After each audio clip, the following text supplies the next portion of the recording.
Oh, yeah. Welcome out. This is the Remix Morning Show. Right here on Black Liberation Media, in case you didn't know. Giving you that boom bap breakfast as usual every Tuesday through Friday, 8 a.m. to 10 a.m. And yes, we are about to do it again. But let me introduce you to not the men, but the women on Women's Wednesday. Let's give it up for Erica K. Jackie Lukeman. Yeah. Peace. Yeah, that was nice. That was a nice nice little beat there. There's a guy named Omar out of the UK. Does a lot of dope music. So big up to Omar. Does he do just instrumental or does he do some vocals too? Yeah, it's vocals. Vocals. I just take the vocals out because it's all about, introducing y'all. So how y'all doing? How you doing? The reason for taking the vocals out, what does he be saying? I have to find out. Okay, let me give you a little bit. On my body size and moans and groans into my veins. Yeah. I like it. I dig it. Right. I like these light colors on the screen too. You got the what's that color again, Ricky? Oh, I said it was jewel tone, but jewel tone. It's a jewel tone color. Yes. Yes, the purples, the greens, the tans, the golds, reds, jewel tones. Okay, and I love them. Erica's looking quite angelic over there. I see you. Okay. Pink or red? Is that pink or red? It is pink. Okay. I just wanted to get that straight. Yeah. I got on pink too.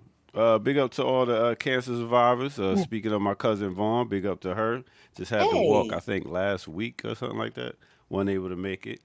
But big up to all the sisters dealing with cancer and the brothers that's, getting rid of it. All right. Anyway, so where you been, Jack? I have been where I am going no more. No, I had COVID. Kind of caught COVID on the road with the Jill Stein campaign, totally accidentally, because I had been very vigilant because we were doing all of these in-person events, people all over the place, people all in your face, and all this kind of stuff, and so I've been very vigilant, really, really good, and then one of the members of the team, we were all sharing a Verbo. One of the members of the team had quit smoking like a month before, and so he was coughing anyway. But nobody noticed that his coughing got more frequent, and nobody connected it to COVID until he takes me to the airport, and when I get home the next day, I have a fever. I'm like, oh crap! So yeah, I had COVID. I had to isolate myself because I'm immunosuppressed. I keep viruses longer because I cannot take a lot of medication. Most medication I can't take because it boosts my immune system. So I had COVID for a longer period of time than a lot of people have it. And I stayed positive for a longer time, which means I was contagious the whole, almost 3 weeks that I had COVID. So that's where I've been. So but I'm good now. Everything's fine. How's Leviticus back there?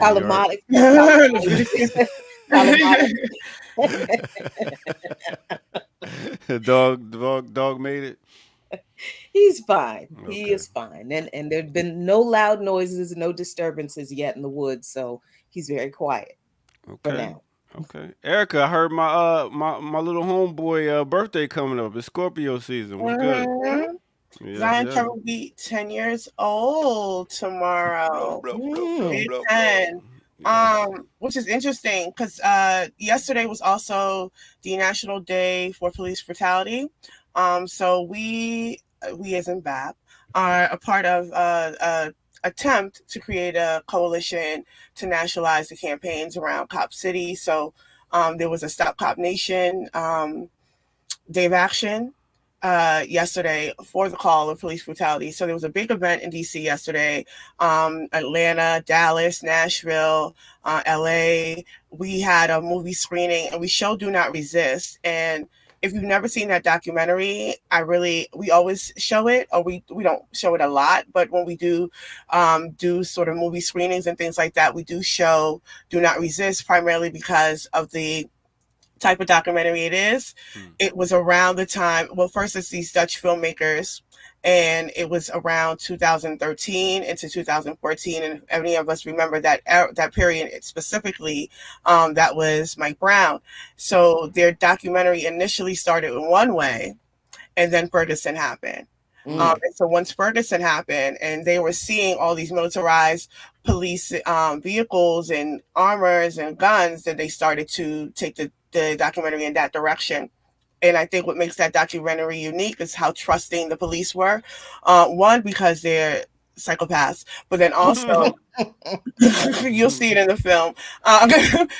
But also because they were under the impression that it would not, or they didn't expect the result of the film to be what it was. So you get to see them talk about the 1033 in depthly. You're at a congressional hearing, you're at a city council hearing in Concord, New Hampshire, around the 1033 program. Why it's a town that hasn't had a murder since 2004 would need military equipment. You get to hear them. There's a man, Dave Grossman, who has been doing this sort of military and police training for the last 2 or 3 decades, and he's nuts. But you get to actually hear it. And what I think for me made it so significant watching it last night with people who have not seen it and haven't seen it for quite some time was that it did mark a particular time 10 years ago when I did begin to develop. Like, Zion's name is not by happenstance. I listened to Zion Train by Bob Marley that entire summer because of what was happening during that summer. I remember people were like, "Girl, where you think you going?" Because I was 7 months pregnant, trying to be in a protest, trying to get out there. So all of that was happening around that time, and earlier in that year, we had linked up with some folks to it with the attempts to create a Malcolm X Day. In hindsight, thank God that didn't happen. But which led to liberation through reading. But essentially, it was about reactivating a day of literacy, the intention of getting people, because Malcolm said a book could change a person's life, right? So that was the intent. And then that summer politically shifted me.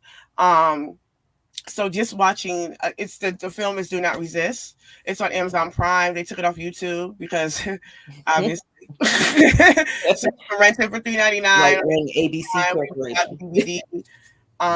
But I do recommend folks watch it, especially if you are at the point now about talking about policing, because if you can see what they were discussing 10 years ago in terms of surveillance, introducing the robot dogs, and where we are now, that we have those robots in Atlanta, in Boston, in New York, in LA. Surveillance is not even a question. We just fought the ACLU in Baltimore, just fought against the spy plane that was around here. So all of these things have magnified, especially after COVID. So I think it's a really, really instrumental documentary to have watched. And it also, for me, kind of cemented the growth of these 10 years and Zion, as a result, growing with me in that political process. Speaking of books and stuff like that, what's a book or a documentary that you would say kind of changed your perspective on life? People have been asking me lately about what are some books that are for like developmental learning, first steps. And honestly, to be honest, I am so far from that it's so hard for me to think about, because I've read so much. I used to have a book club, like the Liberation Through Reading book club, so that we can engage those books. So it's really hard. But I would say the autobiography of Assata. I never hear that. I always hear Malcolm X. I never hear autobiography of Assata. And I read that in 2012. And that was around the what was happening with oh my God, why does that slip my mind? In 2012, who was shot with the Skittles and the hoodie? Trayvon Martin. Trayvon, thank you. Forgive me, it's early. No, I do it because and honestly, the list of names since then, because I'm like, who was shot with the Skittles? Yeah, so Trayvon Martin, and I had a comrade, Torian Brown, who had gifted me that book. It was like, you need to read that. And that really was my introduction to Marxism and socialism and all of that, because I wanted to know who these names were that they were talking about, because from then I started reading more Panthers and investigating the Panthers. And they were talking about different aspects of Marxism and socialism, and they were naming names. They were talking about Ho Chi Minh, and they were talking about Che Guevara. So I was following where that was leading, and that eventually led me to Lenin and Stalin and deeper. So for me, it's like, I don't know what the introductory book would be, but for me, it's just something that change your perspective on stuff. Yeah, okay. But I would definitely say it was Assata. Because when she said liberals are the most useless word in the dictionary, that was it. Drop that. I keep changing the picture of what a liberal is, because they're all over the place and they just do wreak havoc like that, and they are useless. What about you, Jackie? Useless. I think the autobiography of Malcolm X. And I read that in middle school, because that's just kind of, because my mom would get all these books from the thrift store, and I read everything. I read every book she read. So when she finished reading the book, I read it. If it wasn't like, she had these weird rules. It was like, oh, this too racy for you. I'm like, why are you gonna tell me it's racy? Now I'm just gonna sneak and read it. I'm going to read it. You just won't know. So. Yeah, autobiography of Malcolm X. But I also read The Exorcist, a bunch of books on the occult. That changed your life, your perspective on life. It kind of did, because I'm like, Satanism isn't what I thought. It was just, thanks, Mom, for being a big old weirdo for me. Wow, I'm up here playing Dig Dug and Frogger. You up here reading the autobiography of Malcolm X. I was reading Jack Collins at that age, so it's fine. I don't know. I was watching ESPN and the documentaries on PBS. I wouldn't even watch Sesame Street when I was a little kid on PBS. I liked PBS NewsHour. And my mom was like, there's something wrong with my child. I don't know what is wrong with her. Yeah. For me, it was Dr. Layla African Holistic Health. And I would say a documentary, a long walk, John Henry Clark, Dr. John Henry Clark. Two great ones. For my diet, definitely the holistic health joint. I definitely just changed that all around. And then the studying of religion and culture and all that in the documentary, it was like, okay, it gave me more of a visual of things that happen instead of just reading it. So I enjoyed those. All right. Nice. So I guess we could go ahead and get to our break, and then we can get back. I know we got a lot of news. We got former presidents rapping on stage and everything. Please, let's not. It is entirely too early to deal with that, right? So let's get to it right here on No Other Than the Remix Morning Show. Let's go.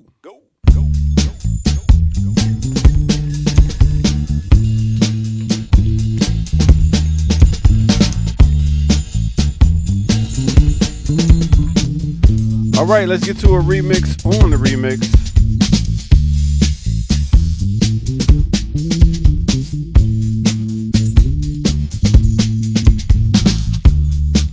I wish I had it together, but I'm gonna get it together. Check this out.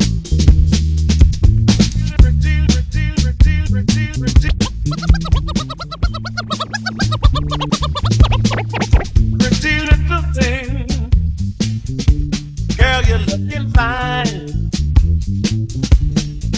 And I wonder, can you spare a minute of precious time?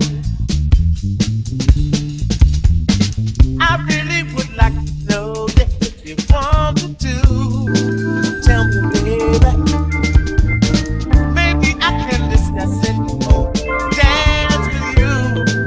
When I'm dancing with you, baby, now dance with me. Shake your body all over me, woman. Dance with me, dance.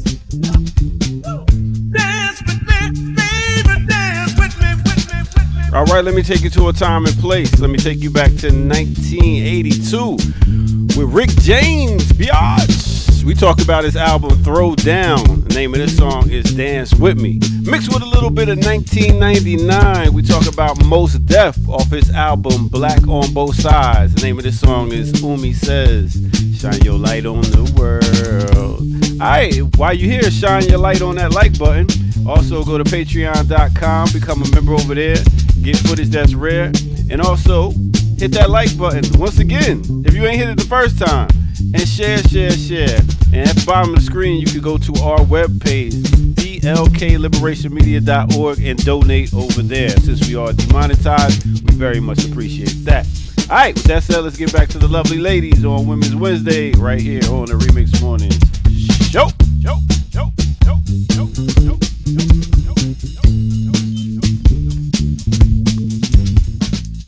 Yeah. Oh, well, look With a special guest.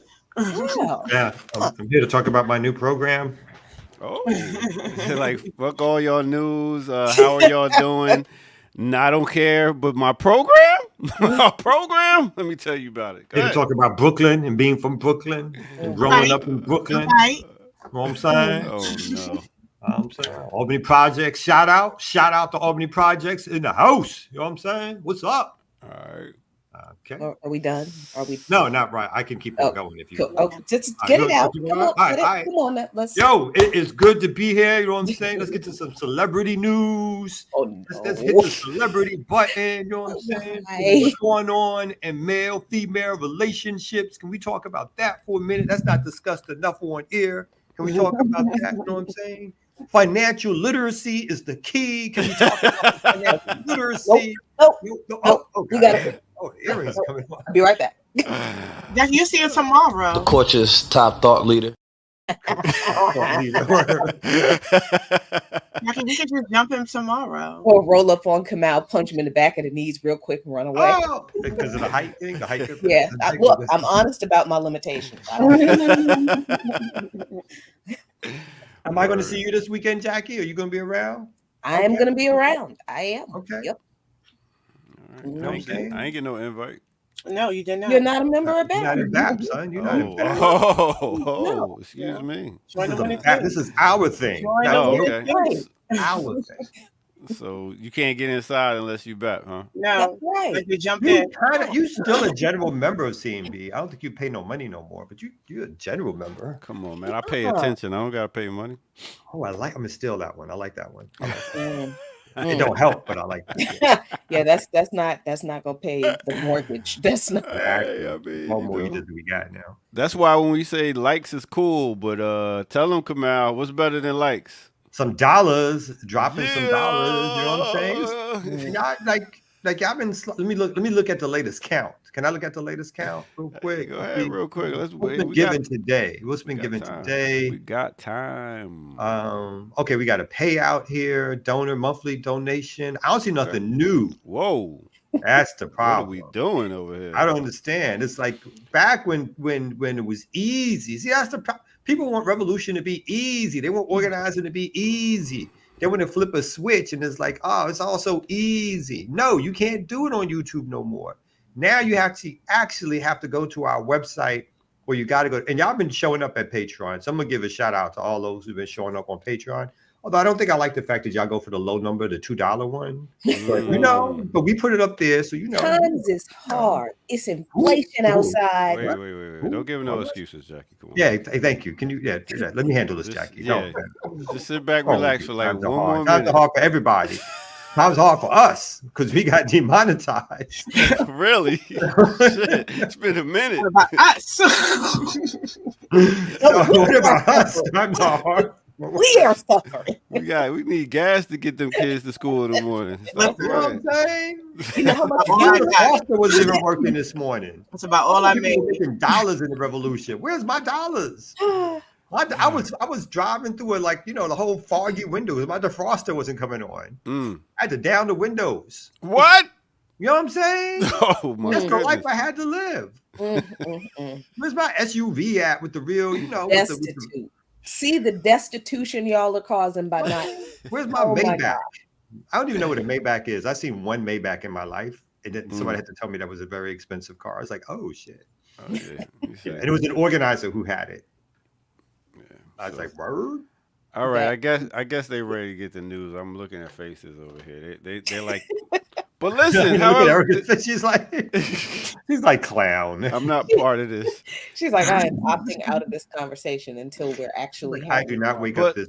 Listen, a closed mouth don't get fed. So thank you, Kamal, for that, and I'll catch you on the next break. Lord, so what have you been up to, Kamal? Organizing in the background. So I haven't been doing a lot of if everything works out correctly, there's going to be some big announcements over the next, give it 30 to 45 days, organizer wise. And it's going to be exciting if everything works out correctly. So we'll see if everything works out correctly. Okay. So that's what I've been doing in the background. The conference is happening. The conference in Indianapolis. So we got to save the date out. It's going to be the next year. The May 30th, 31st, and June 1st. So save those dates. We're about to put up the registration form. We're about to start putting out conference themes. We're about to be putting out panels and discussions that are going to be taking place. This year we're doing it with BAP and with Cooperation Jackson. There might be a couple of other folks who slide in on that, but so we're making it bigger, badder. Last year, right? We had about 200, somewhere between 200 and 300, which was we capped it and we reached that plus a little bit more. This time we're going for 400, maybe 500. So we definitely need to make sure that folks come out. And again, partly this is going to be about base building and how do we as a larger Black left movement really become left of the Democrats. So we got to make sure we become left of the Democrats, and that's part of the strategy and conversation that we will also be having next year, the 2025, May 30th, 31st, and June 1st in Indianapolis. So make them plans. Everybody wouldn't know why it's Indianapolis. It's two Blacks' fault. Oh, yeah, sure. I'll try to be in the country during that time. Try. I'm getting the heck out of here. I can't. You done? This year's been too much. I've had enough. I've had enough of this place and the people in it this year. Ooh. I need to get out of here. Okay, you gonna do some traveling? Where's your number one place that you like to go? Have no idea. I just know it's not gonna be here. It's not here. that place is going to be away. An airplane ride. An airplane ride several hours away. I do not know where the plane is going to land right now. I don't even care. I just don't want it to be here. Oh, that's my answer, Zion. When he says, "Where are you going?" Crazy, because you won't stop asking questions. You got departure plans too. I know you got like a 5-year plan happening too down there, Erica. No. Well, that is my plan. But I think the time is closing in on me, so I got to get a little more serious about that. I did say that, but I got to get down to it. But the conference, that even what you just spoke about in terms of like what are the next steps, that was something somebody raised with me in terms of what are we going to do post-election. Like, obviously, as much as we support the alternatives, that's not the the options are what they are. And after November 4th, what do you think those parties would be doing, and what do you think we should be doing in response to that? And for me, I'm always kind of exasperated by election season. One, because I feel like it's never ending, because it's not just general, but then there's primaries and there's special elections and off-year elections. So it's like always going. So we're stuck in this kind of cycle where we can't think beyond that or think outside of that. So this election season, I spent a lot of time, I think, reiterating shit I said in 2020 and 2016 and resharing things. Like, no, I really did say this in 2016 and 2020. Like, this is the exact same things that is occurring. But what does that mean for us if we are looking to be left of all of this and we are stuck in this cycle? How do we spend these next 2 years earnestly, because primaries are going to be coming up? What are we doing in that space? Because, obviously the PSL is a party.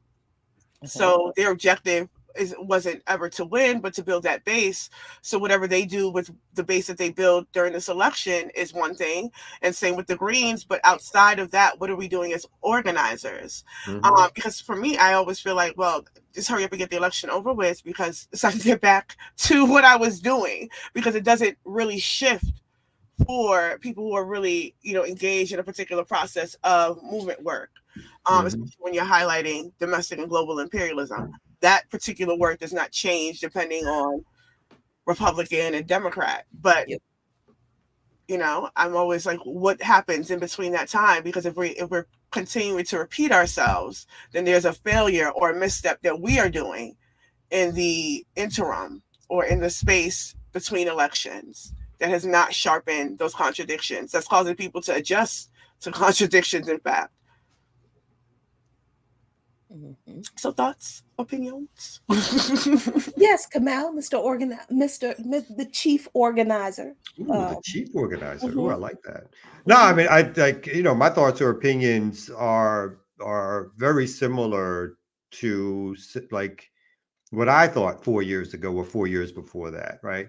I think movement work just has to be able to get bigger. Like, so we have to be able to build out these organizational vehicles. So for me, the whole idea is that we have to, for wherever our formations are, build bigger chapters, have national program work, disrupt, be international. So we have to be able to show our folks that we can grow movement to a point where it looks like it's actually challenging something. And I'm not mad at mobilizations, but again, how do we take advantage when those mobilization moments come? How are we the ones calling for mobilizations or big actions, not waiting for someone in our community? And I'm not saying we wait for it, but not like, when something terrible happens, that can't be the only way in which we spark people to go out into the streets. It's got to be over other things, the other general conditions of our community. It's got to be over the fact that we are building something that people are coming to us because they see these new models that get them excited, right?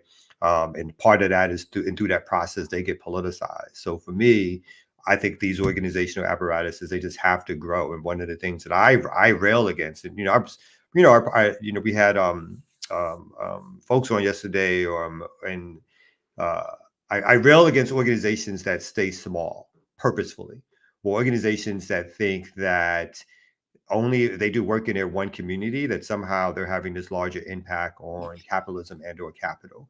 And it's not so much that I think it's so easy for organizations to merge or get bigger or to work with each other, because again, through the American apparatus of organizing, personalities dominate, or people get into these personality battles, which half the time they claim is ideological, but it's really about who don't like who gets into a fight with who, egos and all the rest of it. And I think, of course, that happens everywhere, but I think that suffers even more so in the United States. So for me, part of it is, what do we do to display our ability to disrupt things, to grow, to create models that people can see, that they get excited about? How do we do that, right? And we have apparatus and tools at hand. We got examples of folks who've done it before. So there's no reason why we can't continue, or we should not be continuing to figure out how to build that. It's not easy. Once you start to do it, there will be forces railed against you to try to stop you. But again, to me, that's how we know that we're doing good work. If they leave you alone, if they let you prosper, if they let you grow, it's because they figured out that you don't matter, right? Or they figured out that they can sustain what they're trying to do with you there also. If they challenge you in different ways, they try to hurt your organization or stop you in some ways, it means at the very least you've created some vehicle which has caught an eye or caught a notice, and they want to stop it and or capture it. And I think even in recent history, we've had that. Things that sort of were misunderstood by them, even them being the imperialists and so forth, misunderstood in terms of its trajectory or what it could do, but it didn't matter. The fact that it was out there, and I'm speaking mainly of Black Lives Matter, I don't be cold worded or whatever. Like, I don't think it was Black Lives Matter was ever sort of a revolutionary force, but it was a force that was pointing out certain things and sort of capitalize on some moments.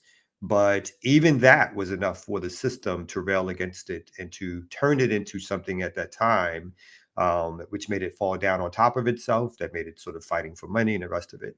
So even with that, though, the idea of creating national and international organization is a must. And I think for me, that work comes through sort of finding mobilizing moments, but it also comes through street organizing. It comes through grassroots organizing.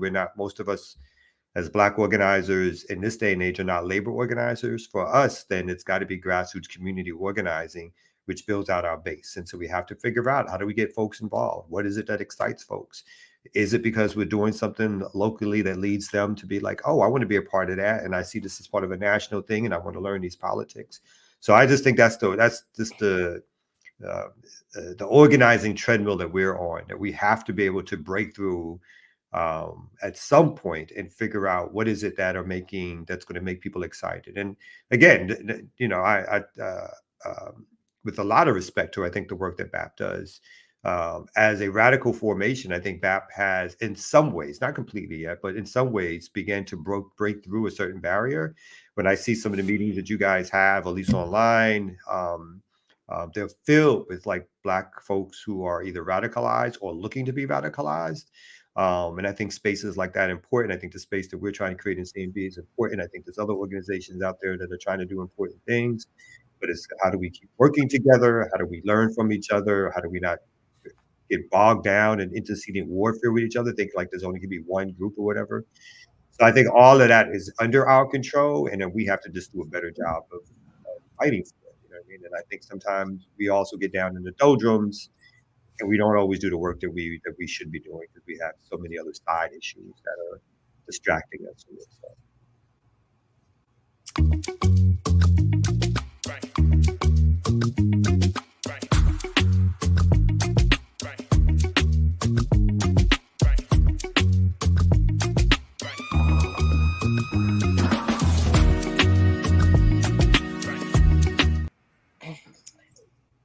Were you going to respond, Jackie? No, apparently I wasn't. No, I wasn't. I wasn't. No. Mm-mm. What you was going to say, Jackie? Now we're on the road. We got people listening. They're engaged. Go ahead. So I agree with everything you said. And this is not a departure from it. This is an addition to it. Particularly the grassroots outreach and engagement part. We are used to having events and waiting for people to come, right? And this is something I actually said at my church Sunday. I forgot, because I forget half the stuff that I do sometimes. But Sunday at church, we screened this very liberal documentary on Christian nationalism called Bad Faith. And you know, for folks who are not radicals, it's fine. But we had a great discussion afterward. And I pointed out to folks that, look, this documentary is incomplete because they only focus on the Republicans. And okay, I get their connection to Christian nationalism, but you think the Republicans could get away with this without Democrat complicity, right? So for the first time since I've been a member of that church, I was able to have that conversation with them about Democrat complicity in this messed up system and how they get lied to by the Democrats. And I think that is only possible now because the Democrats are facilitating a genocide. And these people are like, oh, what do I do with this, right? So there's that aspect of it. Like, we have to be better, I think, at seizing these kind of moments where we can get into a community that has been previously either closed off to us or that we didn't really want to engage with too much, like the faith community, for a whole lot of obvious reasons. But this is a perfect time for us to have engagement with Black churches, because those folks are having a serious crisis of faith and conscience right now. And now is the time to get them in those pews and be like, look, this is why we've been telling you that capitalism and imperialism is a problem, because it's both political parties, right? But in the same way, we do also need to be better at doing grassroots outreach in working class and poor communities, because we are not great at that. A lot of organizations, like I said, will have events and we expect people to come to us, but that's not going to happen for most of the people who need the organization most. That's not going to happen for a lot of the masses. We have to be willing to go and talk to those folks that are on the margins. Like, that's the one thing that I learned while doing this campaign, whatever it is, and meeting with the members of these street tribes and these street organizations and sitting down and talking to these folks, people who are absolutely not concerned about politics at all. They were like, vote, why? You know? And then when you just sit there and talk to people and it's like, well, what concerns you? What if there was a party, a political party that had policies that would be helpful for you? What would you look for? And the first thing they said was, we have political prisoners that we want released. What politician is talking about political prisoners? If there is no politician that has that kind of response for what people are looking for, then the organization you belong to should. Right? So I was able to sit there and tell people, just so happen, Jill Stein does have policies on political prisoners, but BAP does Curb Fest.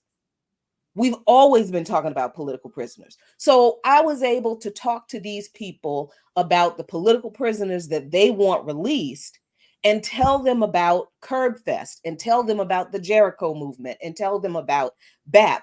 And they had no idea that there were other people paying attention to political prisoners. That kind of work is critical. It is crucial to connecting the most marginalized of our people, the true grassroots, to the organizations that need to help organize our people. If we don't do it, we don't grow. We don't win, I think. Yeah, and I think one of the things, because people are saying, this is probably the first time they heard of BAP on this platform, but I think one of the things that you noted is the attempts of a united front that BAP is creating. So while people might not have heard of Black Alliance for Peace, you've heard of Friends of Congo, you've heard of Community Movement Builders, you heard of the All African People's Revolutionary Party, you've heard of a plethora of organizations that are member organizations of Black Alliance for Peace. It is not only individuals. And I think in that way, it is the attempts to build what Kamau is speaking to. Now, again, BAP is 7 years old. We are 7 years old, right? So all of these things are processes and learning curves and building as we fly and right. Yeah. So a lot of that, because that is what it takes a lot, because we're coming up against things that we never had to deal with. There's situations in different localities that are significantly different. We're trying to nationalize, localize campaigns, which is why we have member organizations a part of it. So I do think it's really important to just understand that there are efforts. And again, BAP comes out of the effort to run an electoral campaign. Because when we think about, when you, like Jackie said, when you're on the road and you're actually speaking to the people, you're asking the people, what is it that you want? And it does not exist, then it was built. And as it was being built, people came. People said, oh, I've never seen this before. I've never seen a organization talk about this specifically. I know for me, again, I talked, yesterday was also, wow, this is a big kind of week for me. Zion turns 10 tomorrow. My book, All of Us Here, turned 10 yesterday. I had 6 years in BAP this week. But again, when I came to BAP, it was because I never seen anything like that was speaking about international politics or had that critical sort of outlook on the Democratic Party as part and parcel of the problem. Especially since people connected to it was Bruce Dixon and Glenn Ford and John Barak and Margaret Kimberly, who all brought that perspective that was missing in movement. So I do say that if you are not seeing that, don't think that you don't necessarily need to join BAP. Right. But CMB and Friends of there's other organizations that exist that are in that ecosystem that are all coming together under particular points of unity, trying to attempt to not only just reinsert the Black radical tradition, but what does it mean for us going forward? Because the dynamics keep shifting. When I spoke about Do Not Resist as a documentary, that was 10 years ago. The dynamics from then and now, the Ferguson and where we are now in the Palestine era, and how repressed our protests are, and the how many people are getting locked up and catching federal charges as a result of what happened 10 years ago. These are and how many organizations sprung up from that have been trial and error, that have been attempting to break out. So I think that these are important things to highlight, that there have been some progress, but again, we are still a disorganized front, faced up against a very organized structure of not just the U.S., but the whole entire NATO. Like, the U.S. does not exist on its own, but as far as being colonial subjects within empire, that is what we are facing directly. And what does that mean? And how do we understand that? And I think those are the things that we should be, in the interim, pushing as hard as we can, relentlessly. Yeah, one more thing I'd say, even this platform, I mean, think about what this platform is. And when we talk about the narrative war, right? I mean, part of what the Black liberation movement, right, and Black radical movement has been, one thing that has been lacking for a long time is a collective vehicle, and not always a perfect collective vehicle, a vehicle that breaks down a lot, just to keep my analogy going or whatever, that's had problems, fits, stops, and starts. And again, has had issues on the inside and issues of being attacked. But the vehicle is kept going, and the vehicle serves the purpose of fighting back and providing alternative narratives, which is extremely important in this day and age. And hopefully there'll be bigger vehicles and better vehicles that either this one helps build or somebody else builds, which will stay rooted in Black radical tradition, organizing. Again, there's several, liberal, left, progressive commentators, speakers, some of them which we support, and they do good work. But I think having us here also, even if we never become huge, it's also a way of dragging people further left. And that's in a good way, because we challenge other views and people come and they relate and they talk to us just as other people challenge our views. But it helps create a dynamic within the ideas of how far we can push. And I think we've already had that impact. People have already told me that they've had that impact, people who have much larger audiences than we have. In terms of how they relay information, their willingness to have some of us on as guests or to talk or to promote some of the work that we all do, even if it's not their sort of central lane. And so the idea that we are engaged in a narrative and or a media and or propaganda warfare cannot be put down on a low part of where we are in terms of the bar or the work that we have to do. So the organizing for me, and this is obviously part of organizing, but the organizing of people is extremely important. And I think sometimes even I undervalue the organizing that being on these screens really have for people in their lives. Because when you look at the way in which people understand politics or get their information, a lot of it becomes through these streaming platforms or what they watch and what they see, even more so than what they read.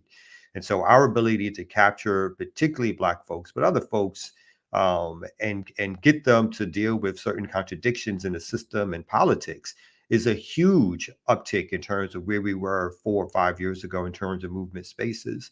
So I there's so much more work to be done, but we also should look at, you talked about 7 years ago, where we are at now compared to 7 years ago, right? Compared to 10 years ago. There's some strength and some infrastructure that's being built in movement that we didn't have. Now it's going to be challenged. It's going to get knocked down. There's going to be different struggles within. But from what I've seen over a certain period of time, movement has grown in certain ways that it was not 10 years ago, 15 years ago, 20 years ago. And so there's some things in which we can be like, sort of raise our hand and be like, yo, we've helped create that, or we've helped build that, or this, I see this happen, just at the same time. We can also look at where we've failed, where we see the mistakes are, where we see, again, infiltration has happened, where we see that our movements are under threats. Those are all things that we can look at the same time, as we continue to be sort of dialectical in our approach and our organizing. But this media space is a huge place, again, where folks need to also center ourselves, because this is where we get to capture people's minds a lot of times, whether we know it or not. Yeah, I think that's very true. And like I'm like, as an organizer, I found myself always growing and learning and really liking that. It's very weird. I love it when I'm just like, oh, I didn't quite do that right. Oh, if I do it this way, it'll be even better. And I get all excited when I actually do it the way that, and then it is better. I love that stuff. Because that is how you grow as a person. You have to be willing to be open to being wrong and being corrected, in a principled, comradely way. And that's great. But in that process, I've also learned that everybody cannot do and doesn't want to do and shouldn't be made to do everything, all the things in an organization. I think that's a big mistake that we make too.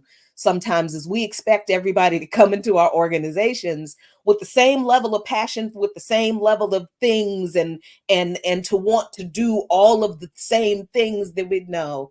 No, some people are not going to want to speak publicly. Some people cannot speak publicly, right? Without notes or whatever. And sometimes we don't need that. We need people who can go to a protest and not have to read their phone while they're speaking, because it's just more impactful. You know what I mean? Not everybody can write fact sheets. But not everybody can do research. Some people can talk really well and can't do research. You know what I mean? And some people don't want to be seen on the front lines at all. They want to do the background work. That we need to find places for people who want to be an organization.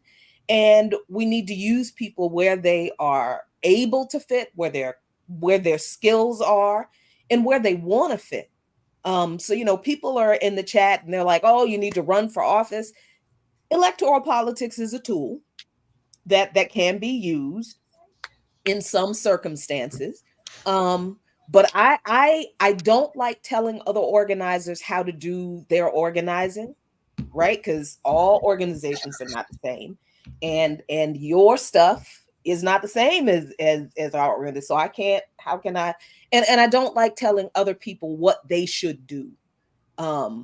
If they're not under my like, so I'm just like, no, if you think I should run for office, if you think we should run for office, I'm going to turn right around and ask you, how come you ain't running for office?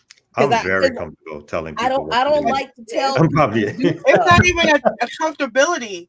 Because even what Jackie named about what people are capable of doing, that is why I emphasize leadership development, because people can grow into doing those things. I've worked with people who have never written anything, and now they are writing fact sheets for every single trifold that comes out. And it's a collection of them who never thought that they could do it. There's people this month who have been leading presentations on AFRICOM on their own. They just joined 7 months ago. Because we had internal groundings and internal political education around making sure our membership understood what they were talking about before they can go outside and talk to other people, making sure our membership understood how to write. So it's not even because I do kind of press, because people come into organizations really kind of underestimating what they are capable of doing as well. People willingly step back. It's just like school. Let me not raise my hand so nobody calls on me. Not that I can't do it. I just don't want to be called. And I'm definitely the one like, oh, you didn't raise your hand, so I'm going to definitely call you. Because I know that, I think that's why I value our comradeship days, our mutual comradeship days, because you begin to learn your membership. You begin to form relationships so that this person can handle but so much before they crack. And this person is the person you send out there with the 300 flyers to go work a crowd because they talk a lot. Yeah, that's the thing. Yeah, you got to figure out where people. I mean, I think you're right. People are not. Everybody's not going to do everything and not going to do it better. But part of organizing is figuring out what's the best use of people's talents, right? How they work, where they work. Most people who join organizations, I find people who call themselves organizers are not organizers. We have people who join who are political or getting politicized and they want to do work. But most folks, overwhelming majority of folks who, just throw off the word is like, oh, I'm an organizer. It's like, well, right. You joined an organization and you have some politics, right? But a lot of us are trying to figure out what I notice in terms of people who join organizations. You have the different levels of people. Some people who have a lot of confidence in themselves, people who have a little, some people who overstate, people who don't know what they can do until they've been pushed to do it, people who you can't push because they'll buckle and fall. I mean, I think all of that is part of just trying to figure out where people fit in a dynamic. And the good thing is that when people join, you have a certain amount of time to capture them, right? Or to try to figure out how to capture them, whether it's through your bad structure, which doesn't immediately get them in right away, or because of their sort of individual habits that don't allow them to stick long enough before they're either out or they're complaining or they're disruptive or they're other thing or they're whatever it is. So there's a certain amount of time that you get to try to capture people, and as sort of some axioms go around organizing, if you get 10 people, 2 or 3 are going to stay, to be honest with you, because again, the way in which we are situated within the United States context, there's a lot of folks who they think they want to build collectives or organize together, and too many times folks they come in thinking they come in because they're in a place where for the first time in their lives, let me put it like this, they're being listened to, or because of the ethos of joining organizations where everybody has a voice, everybody wants to be able to express opinions and be listened to in a certain way. And sometimes that's good, but I'm not an anarchist. I put that out there now. Every opinion is not equal. Every thought is not the same as someone else's thought. There are things around experience and that experience comes from not only doing, but reading and studying and all the rest of it, which does matter. And sometimes people have a hard time because, again, the language of us all being at the same level or stage, or everybody having something to say, gets so permeated in terms of what it means to be an actual political organizer that when we literally don't have it turn out that way, when we literally feel like we're not listened to, then all of a sudden that group is the enemy, or someone's the enemy, or they've been hurt, or they're no longer in a safe space. I'm not even suggesting that sometimes, obviously, these organizations are terrible places for people to work out social issues or other conflicts that folks develop and have, because usually we don't have the infrastructure. But also, folks have to understand that organizing when people think about joining political organizations, when people study revolution, like I've seen some people in the chat, again, people like to talk about resources and all that kind of stuff. It's like people read chapter 1 and they read the conclusion. And they don't read all the chapters in between, which talk constantly and continually around revolutionary organizations, movements, having resources and where they get those resources from, whether those resources come because they're taxing landowners, whether or not those resources are coming because some other government is giving resources to help build up movements, whether or not those resources are coming through individual resources that people give.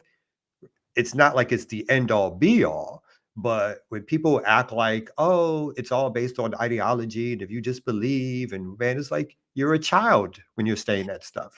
And it's like I'm sorry to say, but people think that they're like really laying down facts, and it's like you've read chapter 1, and then you didn't read the middle stuff. When you tell me that you studied the Vietnam Revolution, or you studied the revolution in the Congo, and you study whatever, it's like you have not studied shit, because you've missed basic ways in which people, how do you think people get guns? How do you think people get uniforms? How do you think people feed armies? How do you think people feed organizations? How do you think they get propaganda? The shit doesn't just come out the sky, right?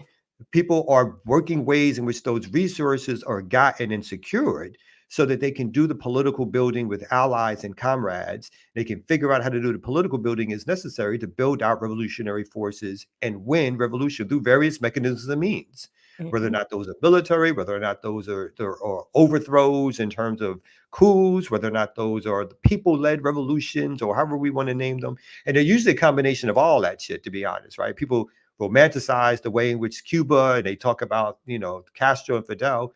At the same time, there were urban student movements, labor movements happening even before Fidel landed on the Grand Mob back in Cuba, right? And then in a lot of ways, if you study the Cuban Revolution, there's things about what was happening in the urban areas that allowed for Fidel and the military units to come in. That without that urban work, never ever transpired the way, even the way the Cubans talk about the revolution in some way, right? So people, again, we're all open to critique, criticism, and study, but please, please, please, with the whole thing that it's going to be because we are a piffy band of people who come together, and there's 6 of us, and we're going to duplicate something else. It's like, read the fucking books, all the way through. So the chapters, all of them, all of the pages, all the pages.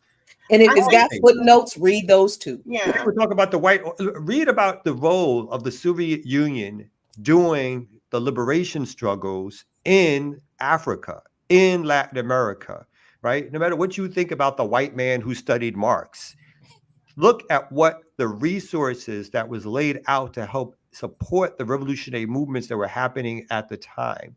Not always on a fair way, not always in a great way, not always in an equal way. There's a lot of egos and about who knew better, about what brand of communism should be brought into play. But you got to look at who were the allies and how those resources were gotten to allow them to battle Western hegemony. You just don't do it because you put up a fucking banner and you smile in their faces and they go like, okay, cool, you won now, right? People had resources, they had links to ways in which they got money to get poured into their revolutionary movements to sustain not only armies, but liberation movements and stuff like that. So people, you gotta read, love it. I think for me, that's what makes it so difficult to answer that question about what book changed you, because I've read so much, and what, to your point, I'm always taken aback when people approach me in particular ways, like why do you get to say a thing, right? Like, as it's like I said, BAP is 7 years, I've been here 6. There's things that I know, and I don't approach it that way. But I think the understanding or the nonprofit language of hierarchy and authoritarianism has evoked the people, like it's taken over the people, and they come into spaces with that without even trying to understand the space that they just entered. So they come in with questions, already determined questions about what they think organizing is before even engaging in the organization and the organizational work, and then determining this is not for me. This doesn't make sense for me. And as opposed to coming in and thinking you're going to shift something that existed before you. And that's in any kind of organization. I think we run up with those problems because there is no kind of humility around organizing. And I think, to your point, people are saying organizing because they're running from activists. Nobody wants to be called an activist because that's attached to liberals now. Right. Yeah, it's passe. It's attached to liberals. All the liberals are activists. We're organizers because we're real in the streets. But I do think it's really important to have studied a thing, to know what you're talking about. Study the language coming out your organization. Like, how many newsletters and statements get written in your organization? How many of you are reading those newsletters and statements, you know, that are being produced? Just try to figure out ways to really engulf yourself in what you are trying to do, because I am fascinated by the amount of people who speak so with such authority, having just entered the space. And I don't remember being that way. Like, I know when I was on Twitter, I was a loudmouth person, which is why I knew, no, I probably need to join the organization and do something beyond doing this. But in the org, or even then, it's like having a particular understanding of something and then speaking to it. But everybody wants to speak.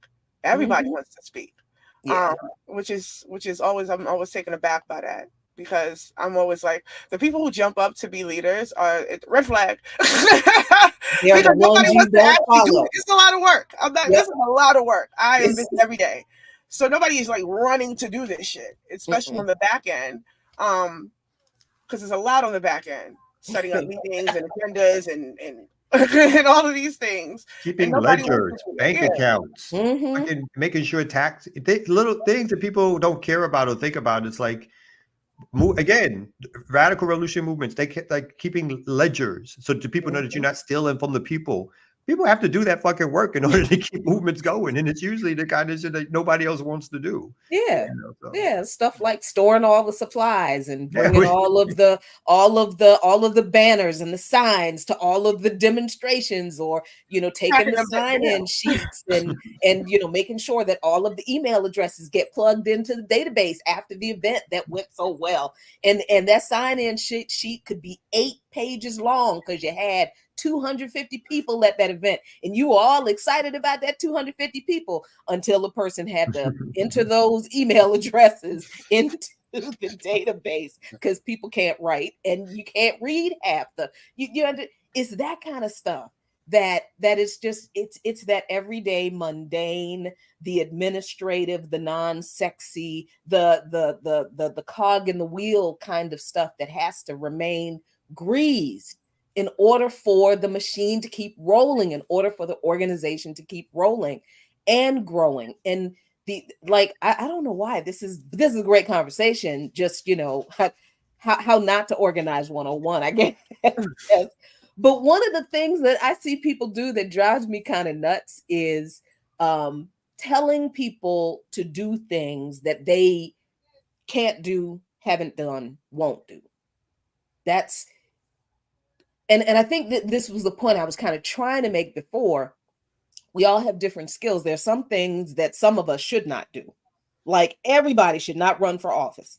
You don't know what is going on in people's lives that they ain't told you about, that if it gets out, it will be damaging to everybody. Them, you, the organization. Everybody cannot run for office just because they speak well in public. Please stop. Disabuse yourself of that. Just because you see people in organizations, stop asking people, oh, so when you running for office? We've had enough of random people running for office. Second, with a whole electoral thing, politics thing, I always know people haven't read anything come out when they say things like, well, how are you going to implement socialist policy? How are you going to change policy? Isn't that why you're in organization? No, we're not in organization to change policy, baby. We an organization to change this whole damn system. Exactly. We are an organization to destroy capitalism and imperialism, not to change a policy. Right? So when if we're going to talk about electoral politics and organizing, let's talk about the infrastructure of politics. Let's talk about what politics will look like after this revolution, as opposed to how politics operates now, and how we're going to engage differently in politics when we implement, when we win, you see, because we understand this is how we have to approach politics and revolution from us studying revolutions. So we don't sit around and ask questions like, how do you intend to implement socialist policy if you're not going to run for office in a capitalist system?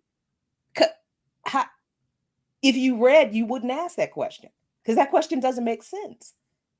So it's these kind of conversations I think that we have to have every once in a while in public, with people who are not in organization to kind of disabuse people of some really strange notions of what organization is not, does and does not do, and hopefully to push people to actually do what we're advocating people to do. Join a revolutionary anti-capitalist, anti-imperialist, anti-Zionist, preferably Pan-African organization. Don't just join some liberal abandoned Harris kind of bullshit. Well, speaking of making things work, the person who makes things works for us. Yeah. Yeah, he does. Okay, he does. All right, I'll give him. Yeah, all right. It's Scorpio season, y'all. So welcome out. Listen, I was up a little late last night watching LeBron James and his son make history, getting on the basketball court together. So it was real nice to see. Was that his son's first and last game? Oh no, my bad. I just figured, now that the show was over. The show. First and last? That he gets to play with his son. Oh, who's not really qualified to be in the NBA. No, you don't like that kid, do you? I see. I was like, God. Yeah, guy comes back from a whole heart problem and still able to play. I mean, God damn. Yeah, I mean, because of who his father is. Yeah, I mean, it's the nepotism for us. Woohoo! Our time. That's true too. That's the part I don't mind, because I'm like, you know what? These players are demanding a lot. They're like, no, my son gets to play. That's right, on my team, and he comes in when I mean, your boy LeBron's like, listen, this is my team. Yeah, he's like, look here. Yeah, I respect that. This is my team now. As a fan, I might not be always wanting to see what that product looks like. I was like, why is this? Did they win the game? Did they win? Yeah, they won. Oh, then that's all that matters. Yeah. That's all that matters, right? Yeah. All right. Well, listen, let's go ahead and thanks for that discussion on organizing. I think a lot of people got a lot of information out of it. Mm-hmm. All right. With that said, let's get back to it. Take our quick break, and then we get right back to you with some news, maybe, or some more organizing. No, we'll have news. We'll have news. It's news. We got some news. Just play your. You know what? Do what you do best. Play the That was a good conversation. Okay. Remix Morning Show.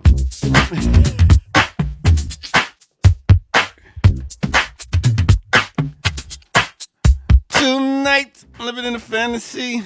Big up all y'all tuning in. I go by the name of the Ear Doctor. Thank you all for tuning in. Please hit that like button. Subscribe if you're new to the channel. Go to patreon.com. Become a member over there. Get footage that's rare. And please share like you care. Go to our website and donate. BLKLiberationMedia.org. Yes, you could go there and show your love financially.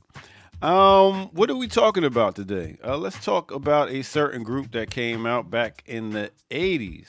Let's talk about Vanity 6. Yes. Vanity 6, straight out of Minneapolis. Did I say that right? I might have not. Yeah, they was brought out by Prince. They had one big song, which you might hear in the background, Nasty Girl. Yeah, they came out in 81, actually getting the group together. Funny thing about this group is they started off, the name was going to be the Hookers. And Prince was trying to put this together, and Rick James, while they was on the tour, Rick James was like, "You stole my idea, Prince." And that's actually what Rick said, because he was putting together a girl group too, which never came out. But he put them together, Prince did, and he was trying to make like a version of the Supremes, the 80s version. I wouldn't say it was Supreme, but they did have one song. And what happened is, he actually wanted the lead singer's name to be Vagina. Vanity, or Denise Matthews, came in and said, nah, that's not happening.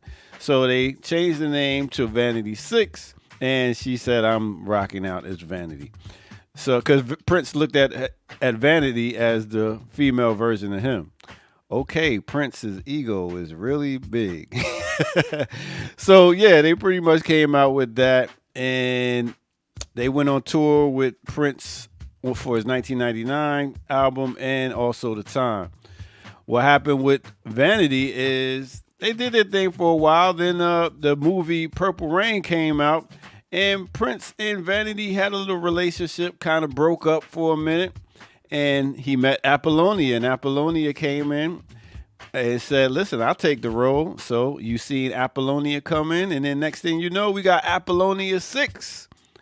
Yeah, so Prince was like, "I'm out. I'm out with Vanity and with Apollonia 6." But what happened to Vanity?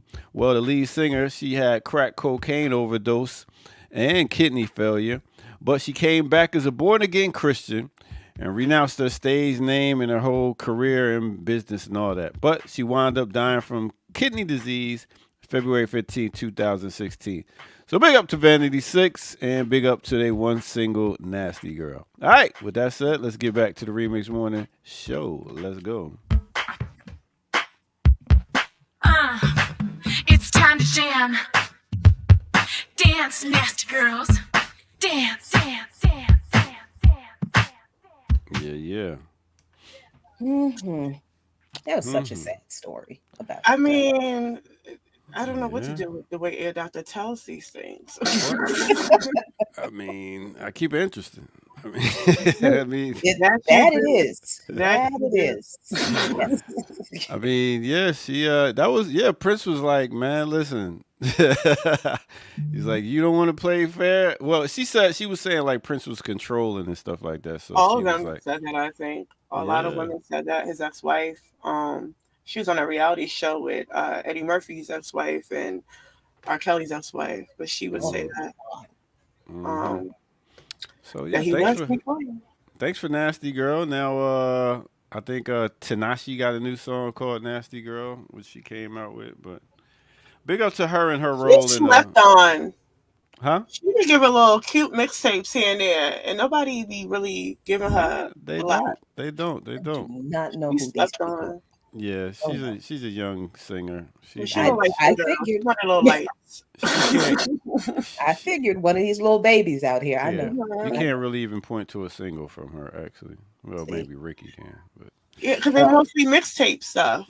Yeah, yeah, she don't. Really... I wouldn't recognize it anyway because I don't listen to the radio. Yeah. It's funny how a lot of these artists go and get on drugs and then come back. Just like Patra got on some stuff and then came back as a Christian activist. Lady Saw, yeah, they all part God. Who else? Malice from from Clips. Yeah. Did both Apollonia and Vanity get saved? I know one of them did. I know Vanity did. I don't know about Apollonia. Oh, Apollonia. Which ones? One of them got saved. That was Vanity. That's Vanity? Yeah, Vanity. Yeah. Okay. And then Apollonia got saved from jumping in Lake Minnetonka. Oh, that was a beautiful sight. Oh. All right. Well, listen, I'll catch you on the next break. I got some quick books too. Oh. So these ain't the best books on but I'm a big reader of I read philosophy, but I'm a big reader of bios. I prefer bios a lot of times, not because I think bios are always perfect or great, or tell it from a particular perspective, but I like hearing the struggles of implementing theory, right, or implementing like revolution. I don't necessarily like strictly, or I don't prioritize the reading of the theory, because I think once you get past theory and you have to implement, theory runs into a whole bunch of problems that you never considered in terms of the human dynamic. So one of my favorite books about the Vietnamese Revolution on Ho Chi Minh. And it's basically called Ho Chi Minh. And it's one of my favorites because it goes through, and again, there could be flaws from the author, like liberalism and all the rest of it. But what I like is that it goes through Ho Chi Minh, through the whole life of the Vietnamese struggle, from China to the struggles for China trying to take over Vietnam, to obviously the French, the Japanese, the French again, and then the Americans, and even the dilemmas of moving past revolutionary strategy to survive. And so during World War II, when the Vietnamese independence struggle, for instance, decided to support the helping Americans, and Ho Chi Minh was part of, or in some ways, part of the OSS, the precursor to the CIA, in terms of helping downed American pilots get out and giving intelligence. because in their thoughts, having the Japanese out, who were closer to them geographically, was more important at that stage than worrying about what would happen with imperialism in terms of the large American imperialism coming back in. And at some point, even the false notion from the Vietnamese that they brought into some of the American rhetoric on self-determination and independence, because if folks know sort of part of the history, one of the first big speeches post-World War II was Ho Chi Minh quoting the American Declaration of Independence as a way of saying that you have no fear from us if we get our independence. Whereas in the American world and in the imperialist world, it was like, fuck is wrong with him? He's out of it. He's already shown he's proven as useful for us as he needs to be, but this is French territory and we're helping the French get back in. Hence the United States paying for most of the French war efforts post World War II up until the defeat in Dien Bien Phu and the separation of northern Vietnam from South Vietnam. So I say all that to say is like who supported the Vietnamese wars in here, who gave resources and money, how did they survive, where were their mistakes, all that stuff is important. Quickly, a book on Hezbollah. Obviously Hezbollah is in the news, but the origins of Hezbollah, the backing, people who gave resources, a short history, updated and expanded third edition. That's important. The Making of a Revolutionary by James Forman. We consider a yes. I'm so sorry. Excuse me. You know you missed my birthday, right? And mine.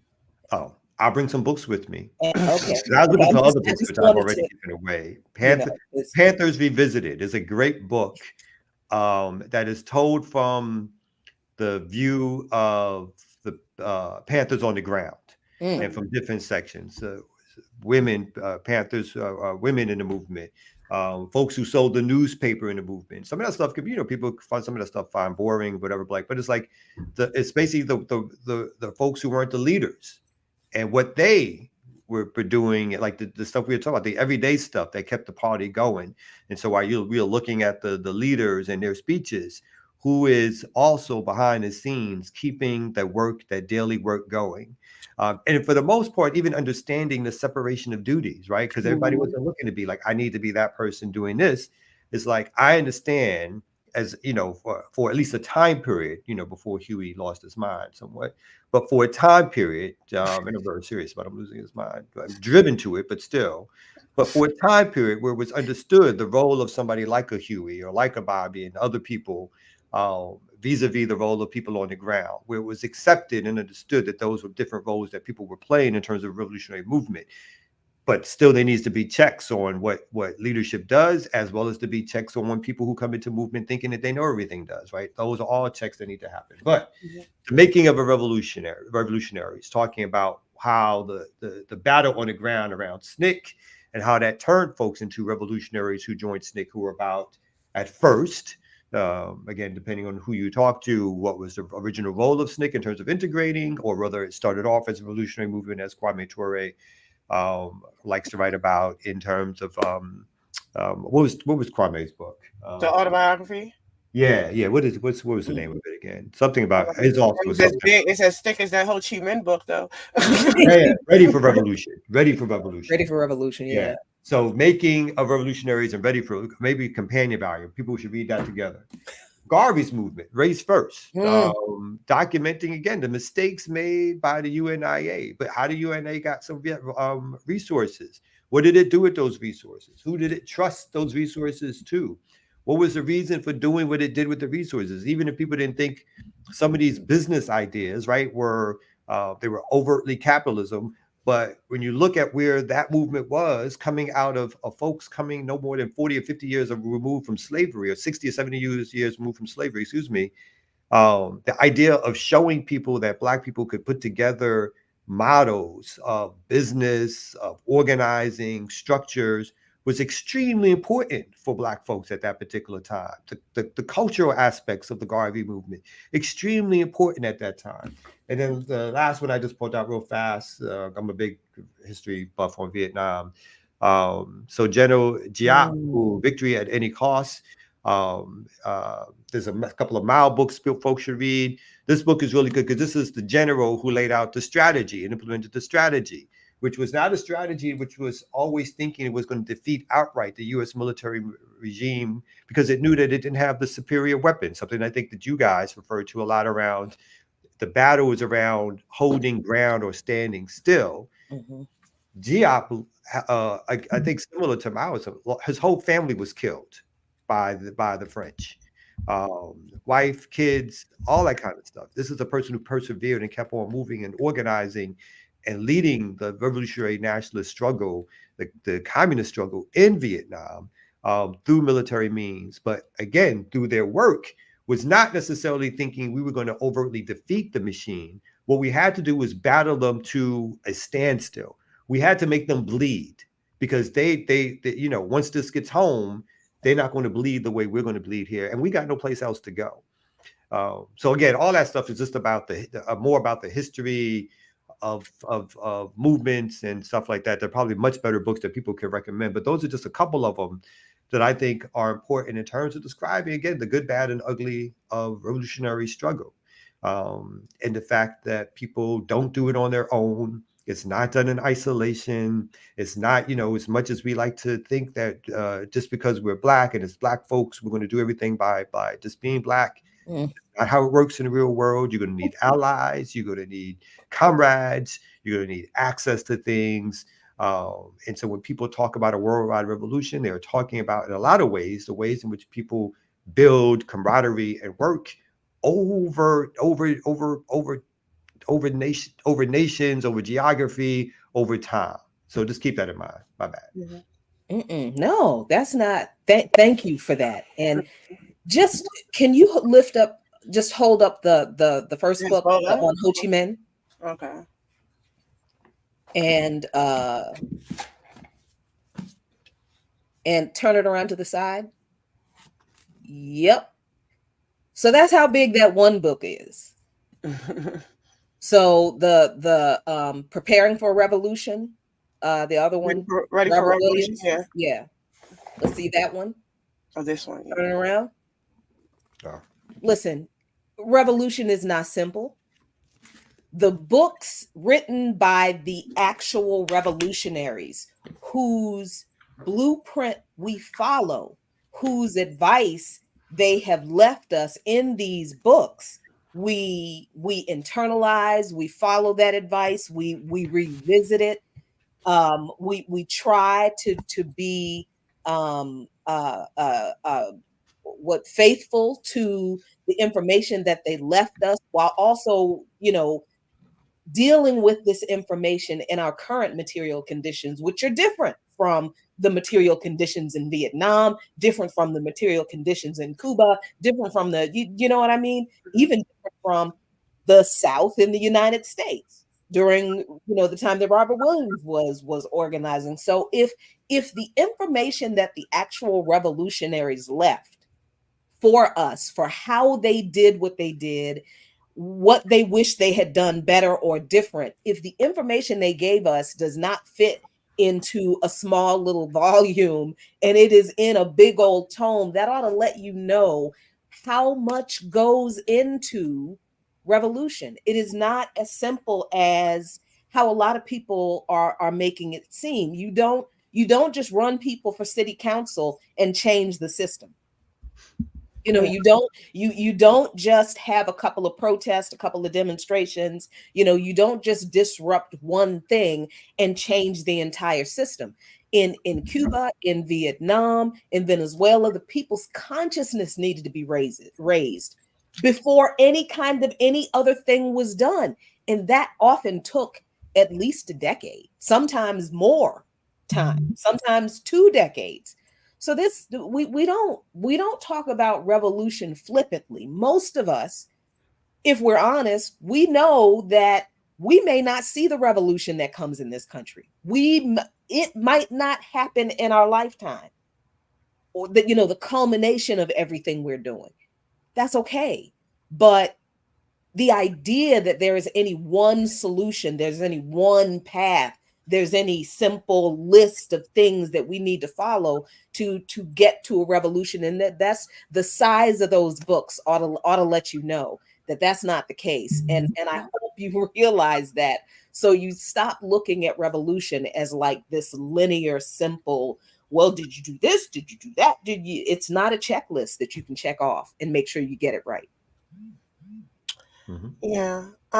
We do have a news story, but I just want to know, I was looking behind me because there's just some, like, I have books everywhere. I do have bookshelves, but there are some that I have here in my room because I've been revisiting it. Obviously Tip of Despair, I got my word screen, but Tip of Despair, and Wretched of the Earth.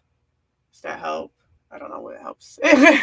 And Toward African Revolution, because also what I've been doing is forcing my child to hear these things by doing the audio tape in the car on the way to school. So I'm on chapter 4, Decolonial Marxism, just trying to think, because especially in terms of the way that we are responding to the colonial question, especially the internal colonialism or the idea of it, what does it mean? Where are some examples that we can lean on to kind of substantiate that claim that we are internally colonized? Like what can we look to and look around and look at? And then in addition to that, it's also The Shadow of the Ivory Tower. This is about the universities and how they have created university cities, essentially, and how they have taken over all of our neighborhoods, whether it be HBC, what is it? Right, non-HBCUs, yeah. So we see that with Morgan, we see that with Howard and things like that. So just revisiting a few of those books and picking up on certain themes and ways that we can discuss things more broadly with people.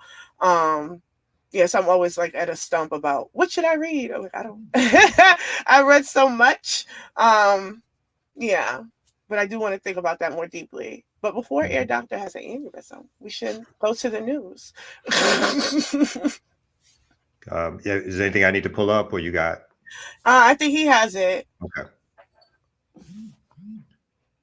I have done a lot of rallies, so I don't usually get nervous. But I was feeling some kind of way following Eminem. Now I notice my palms are sweaty, knees weak, arms are heavy, vomit on my sweater already, mom's spaghetti. I'm nervous, but on the surface I look calm and ready to drop bombs, but I keep on forgetting.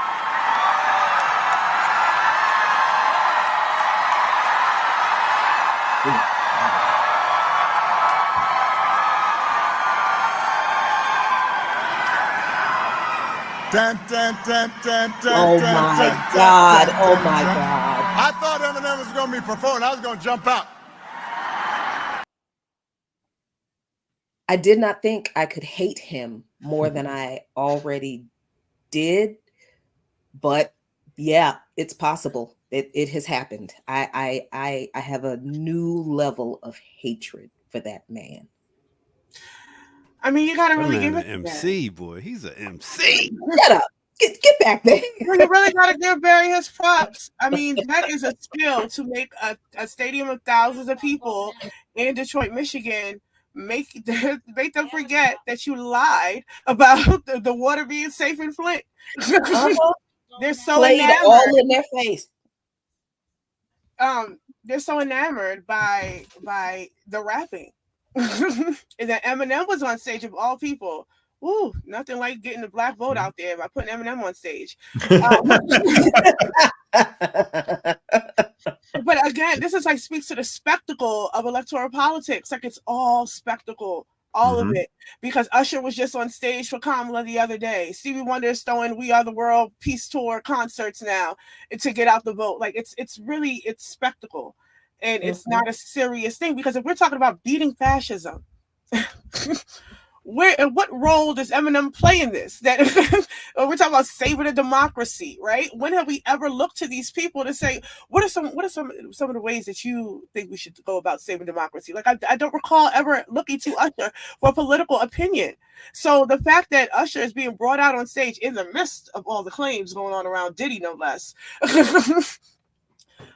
he's being brought out on stage to substantiate Kamala Harris and her policies is like it speaks to, I guess, what we're talking about in terms of organization. What is it that we have missed as organizers that has allowed for this to happen over and over and over? Because there's been so much I want to say I think we do pocketed responses or reactions to these kind of things that are not, in my opinion, should be more strategic in the ways that we respond to these things, because we would get on this show and say this was ridiculous, and someone else would get on their show and say this is ridiculous, and we all communicate, but there is no like strategic way of highlighting this is what they're doing that hits people broadly. And I think so long as we have like these little silos of attempts to politically or popular or attempts of popular education for the masses, then it is going to hit people in individual ways and not a mass component that could really clearly understand the role of Barack Obama, why he gets ushered out every single time, why he attacks the left, and then the role that Kamala is going to play in continuance of this particular status quo. And all they need to do is bring out, I mean, I'm sure Beyonce will be out next. Yep. That's she's doing Beyonce's song. Okay. Right? Yeah. So Megan Thee Stallion was twerking, at a campaign rally. It's the levels of seriousness. If we're talking about a serious situation as far as fascism, the ways that they are going about even educating a population around this fear of Trump has been all spectacle. It has been nothing material. There have been no town hall meetings about the dangers of the Republican Party. Like, not even that. They're not even speaking to communities about these dangers, about breaking down what's in Project 2025, because they are fully aware of the literacy component of the masses of people that they're not going to read an 80-page plus document, and they'll comfortably take folks' word on it. Just like you could say whatever's in that Ho Chi Minh book. You could have just made some shit up come out. People would have just took the word for it because they're not picking up that thick ass book. Like, you see what I'm saying? As the alternative, they will go to the TikToks. They will go to the YouTubes because they don't need to have that sort of primary resource. And I think that's what's being encouraged. Yeah. I mean, part of this to me is a display of this, particularly that video is a display why Obama is the greatest politician of his generation, right? The greatest mainstream American politician of his generation, who, again, confuses us with a cloud of symbolism. Well-spoken, can drop some lines, can do some harmonies, can do a preacher vernacular, all those things, and again, and is a smart dude, right? It's not like is a well-read dude, knows what he's doing, knows where he's pulling from, has a clear ideological path in which he's trying to lead, knows how far he can push and where he can push without suffering a huge backlash from the general population, which again is already primed through propaganda to accept what he says as gospel and as truth, and not to look into it, not to worry about it. And it speaks about this, like more than anything, the surface level of American politics in particular, not exclusively, but how everything is around, and I think somebody said this in the chat, the shiny new object. So it's like bringing out the entertainer, bringing out the musician, bringing out the actor, having some concert with Bruce Springsteen or whatever like that. These are the tried and true antics over and over and over again, because they feel like this is enough. This is all we have to do. And this is for the, and then surface level. And then behind the scenes, these folks are literally killing people to maintain power, right? They're literally infiltrating, jailing, imprisoning, murdering, buying weapons, pouring weapons out all over the world, bases all over the world. But what it does to the population, which would be in the best position to stop it from engaging in these antics, is to propagandize it to the point of, I don't want to say stupidity, but to the point of just accepting silliness as the way in which politics gets played out here. And everything else, if you bring up genocide, oh, you're just ruining my feel good time period. If you bring out the policing, it's just a couple of bad apples. No matter what, or it's like they ride the wave, right? They ride the wave. And again, the mastery of American politics is that even when serious issues begin to dominate for a while, what do the Democrats do, in particular Democrats? They'll tilt left, liberal left, but they'll tilt a little liberal left until it's no longer necessary. It's like, have we killed that moment? Has that moment died down? Then we're going to kill everything associated with that. We don't need that no more. We rode that for as far as we need to, because always the clear objective is to maintain power, which means maintaining the capitalist interest in order, which again is what the movie industry does, the music industry does. All of that stuff is built around keeping us dumb consumers, propagandize, and not thinking that we have a role to play in how the world works, which is the most important propaganda of them all. Our role is to go out there and press a lever to decide which person gets to rule over us.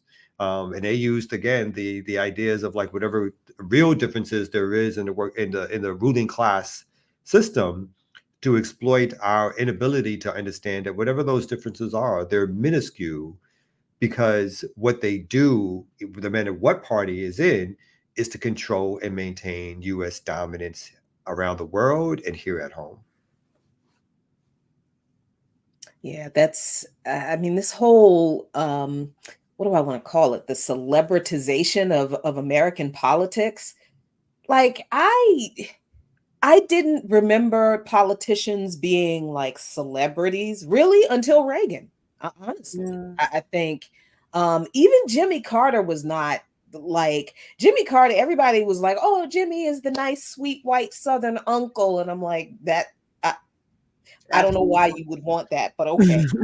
Well, the mode before I was here too, and I don't want people to think I'm not. Kennedy I was becomes going to say, I was the going to mode for the mention dynamic. Yeah, that's true. Yeah, Not knowing, not necessarily needing to know much, but that's building an image. Remember that he wasn't in office that long. His father, the bootlegger, who put in millions of dollars into sort of the campaign to make the Kennedy who he was, to defeat. And that's again both like you said, both Democrat and Republican.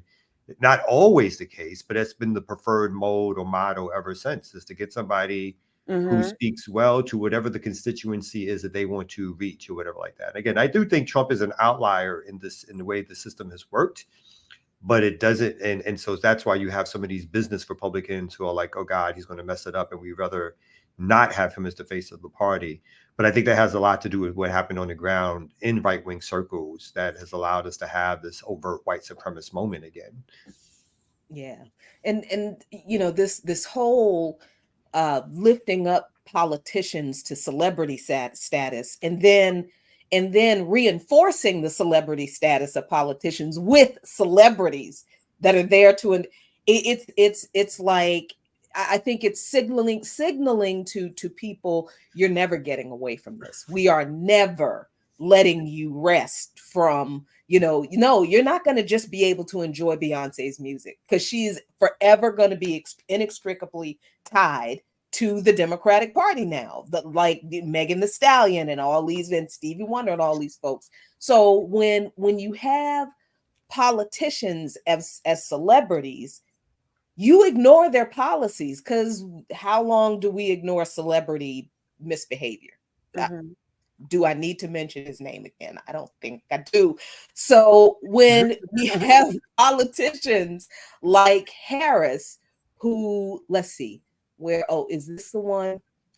She talked about her economic plan for Black men, right? And just to remind people, it is calling for the legalization of marijuana, to create a study, basically, to study diseases that occur in Black men more than others, like sickle cell and other diseases, but no health care. Forgivable business loans for Black entrepreneurs, up to 1 million of them. But no. Oh yeah, that's right. I forgot the mentorship programs.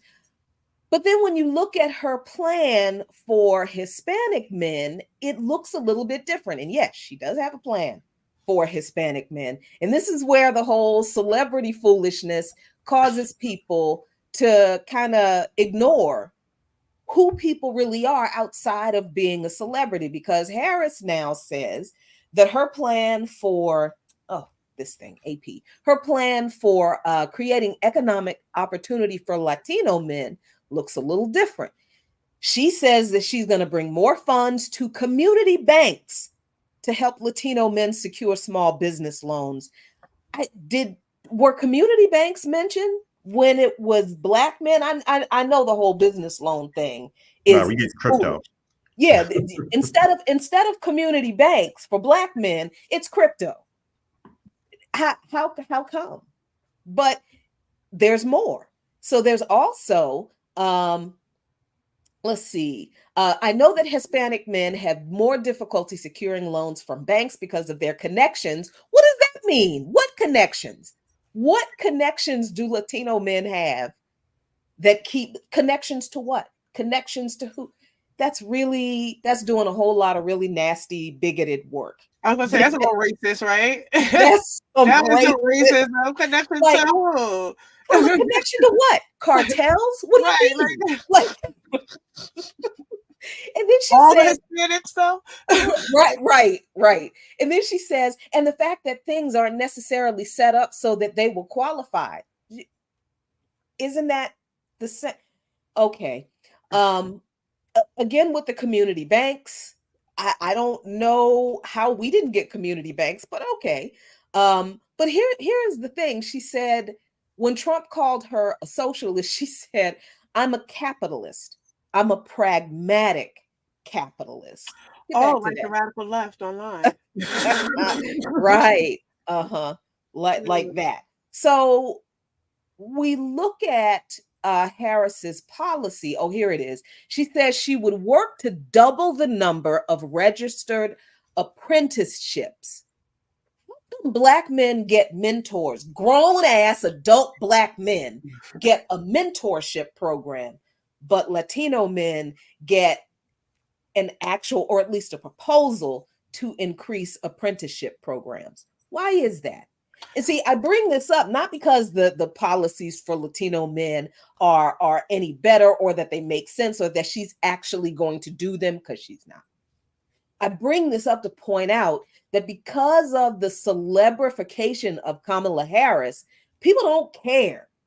People do not care that she and the Democrats dragged Barack Obama out to shame Black men for not voting for her. And telling Black men that they didn't vote, they're not voting for her because they hate Black women and they don't want to vote for Black women. At the same time that she is playing in Black men's faces, not doing anything to actually, or proposing anything to actually address the economic realities of Black men, while also creating a platform for other groups of men that does speak to how to address some real world economic situations. Because absolutely apprenticeships is that one. Because if you have job trainings, all these job training programs, but people who get in the programs can never get like an apprenticeship in one of the trade unions, then that job training it's useless. Mm-hmm. It is absolutely useless. She got to do is bring Snoop Dogg up on stage and say weed is legal, and she got it. Yeah. But who did she bring on stage for the Latino men though? Eva Longoria. Bad Bunny. Bad Bunny. Oh, no, he's with Trump. They got to divide up their celebrities. Yeah, you get this one, you get this one. So, and just real quick in closing, this is not the celebrification of politicians. This is not just a Democrat and Republican thing. This is also a third and alternative party thing where people are just like, vote for this person. And you never talk about the policies that the person is running on. And that is a problem because what people are doing is voting for personalities. Yeah. and then they don't know what the policies are. So then when these people get into office and they're like, oh, they're awful. Well, yeah. Yes, because you were so focused on Megan twerking for Kamala that you didn't bother to ask, well, what is Kamala gonna do for my twerking self when she gets in office? You know, so the celebrity culture in politics is very bad, and it is not just a Democrat and Republican thing. Yeah, the progressives do it too, the so-called leftists do it too, and they fight each other over it. And it's like, y'all, do y'all even know what these politicians are standing for? No, you don't. No, you don't. I think because I find so one thing that's interesting to me is that Ari Melber, who I will forever insist stole Michael Eric Dyson's whole shtick. But he was talking about the sort of reality TV-ism of Trump, right? And how reality TV is to blame for Trump because of how wild reality TV is and how off the chains reality TV is. So if that were the case, then why is Corinne Jean-Pierre going to be on Real Housewives of Potomac? Why was Al Sharpton on Married to Medicine? Like they appear. Why was Portia Williams running a whole Get Out the Vote campaign on Real Housewives of Atlanta? They all use these things, right? But in order to kind of single out Trump, to make it seem like he is a particular person or he comes from a particular sort of strain of out of character, right? We've never seen a person like Trump. And this is something that essentially they are putting the onus on all of us being responsible for because we are viewers of these things, which I think is a fallacy because all of this is PR and all of this is behind a PR campaign. And the same way that we are sort of celebritizing Obama and Kamala Harris and even Joe Biden to some extent is not different from what was done with Bill Clinton and how much Bill Clinton was able to get away with in the entirety of the 90s because he was the never inhaled saxophone playing first Black president, right? So NAFTA and the Telecommunications Act and the end of Yugoslavia, all of that happens under this man. The Haitians in Guantanamo Bay, all of that happens under this man, especially the extension of the war on drugs. And we walk away with thinking, damn, if only we still had Clinton, because now we're stuck with Bush. Like, you see what I'm saying? And this is what we're, and to the extent that that's where we're leading now. Because if there was going to be a Trump, when Trump came into office, it was the same thing. Only we could have extended Obama, because now we're stuck with Trump without any AFRICOM expanded under, the 1033 expanded under, the Blue Alert Law, after all of those task force with policing, task force that they did and invited activists and organizers into, it resulted in a Blue Alert Law that said, cops have the right to shoot you because they're scared. All of these things happens under Obama, and Trump comes into office. It's like, oh man, if only we could have this man back, because it has been this sort of PR-driven celebritizing of politicians, because that is the way that this country works. This country is a propaganda model. Like all of this country relies on a sort of celebritizing or celebritization. When we look at things like when we talk about those documentaries of the Menendez brothers, right? The whole trials, and when we look at the O.J. Simpson trial, all of these things get celebritized and brought into a particular branding model that networks can make money off of, that newspapers can make money off of, because the profit is the end goal. So when we see that this is being replicated in these spaces that we are told that we must take seriously, these are serious times, and it's all spectacle still, because this is the model of U.S. Like, this is how the U.S. and the West more generally has worked. This sort of aspiration to be celebrity, in fact, to have a particular kind of power. And the connection between Hollywood, Wall Street, and Washington has always been cemented.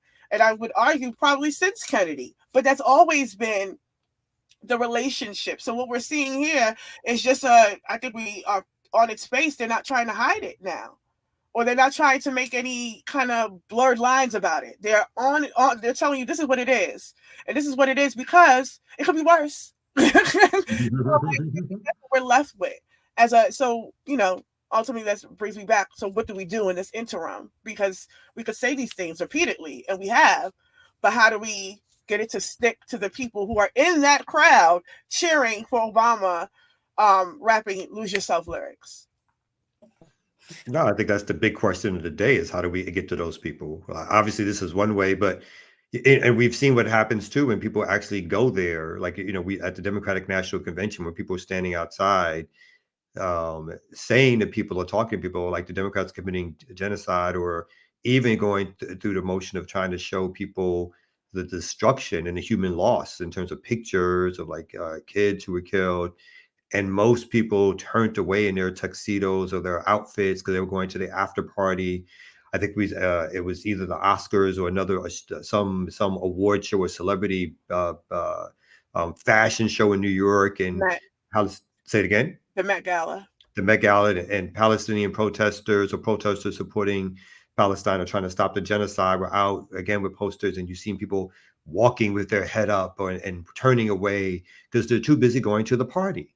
They're too busy trying to get close to the celebrity. They're too busy trying to get close to what they think is power or money or what makes them feel good. And again, it's almost like a drug of what makes people feel good. And so even when you attack folks head on with facts or evidence or pictures or some display of the monstrosity that's taking place in your name, folks, instead of responding in a human way, like, oh, this shit is crazy. Like, what is happening in the world?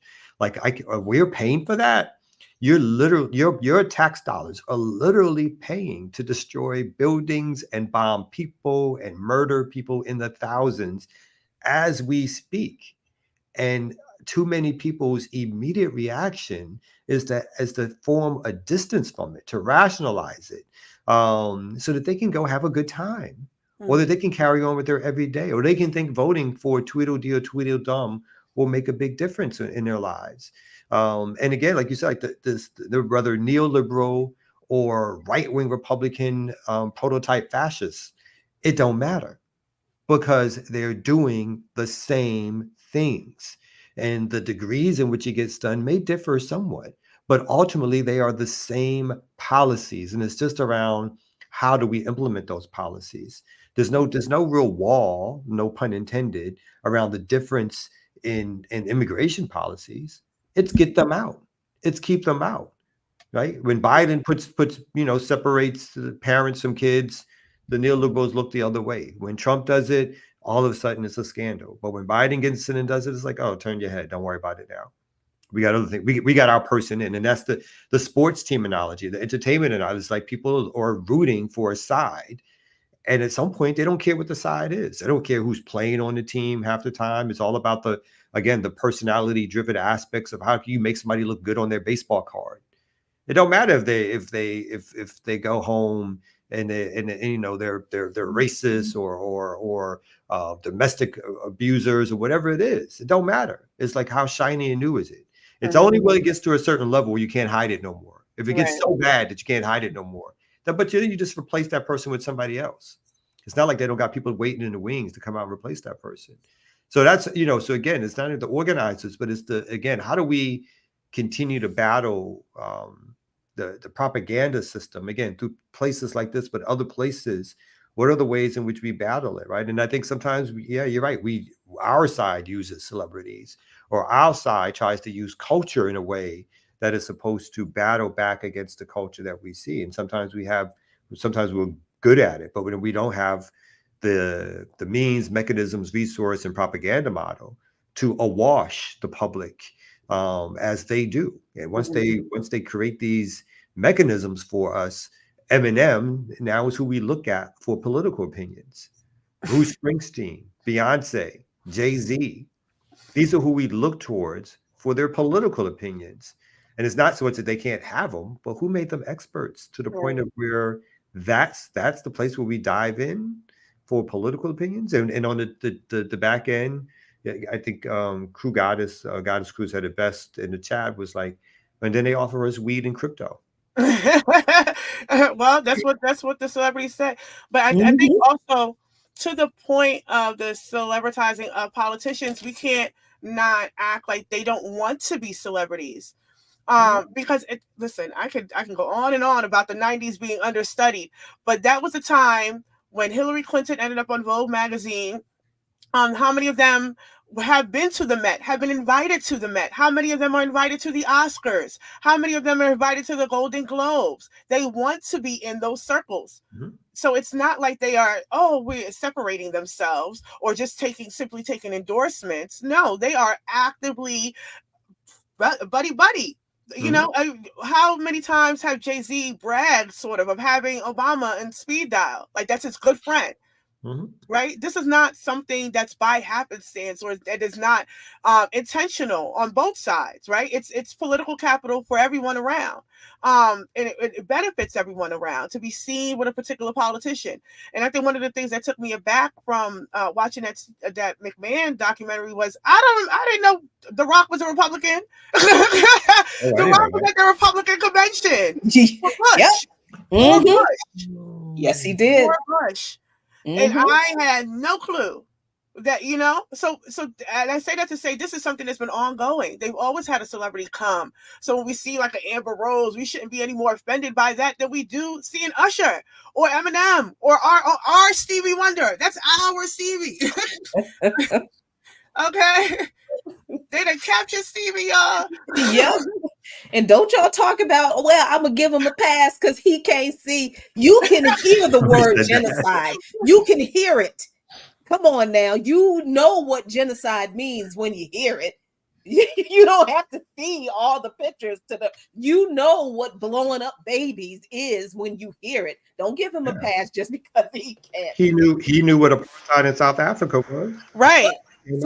Against apartheid in South Africa.